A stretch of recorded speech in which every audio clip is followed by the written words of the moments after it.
వాటిని లెక్క పెట్టమనాలి. వాటిని ఫైండ్ చేయాలి, ముందుగా గుర్తించాలి.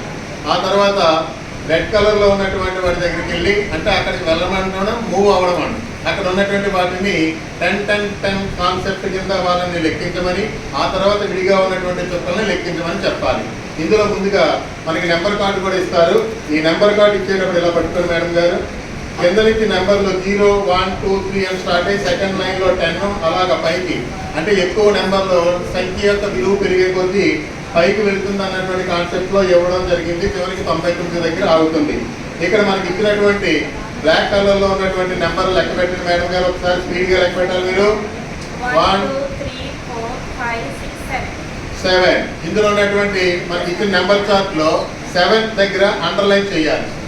అది 7 అని మీకు తెలుసు కదా, కాబట్టి మీరు వెంటనే గుర్తించారు, 7 దగ్గరికి వెళ్ళారు. తర్వాత మీరు 10s ఎన్ని ఉన్నాయో ఒకసారి వెంటనే ఫైండ్ చేయండి. 4 10s, ఒక్కొక్క 10 స్టెప్స్ తర్వాత చూద్దామండి. అక్కడ మనం 4 జంప్స్ అంటే 4 10s. పైకి జంప్ చేయండి. పైన ఉన్న గడి 7 నుంచి 70, 27, 37, 47.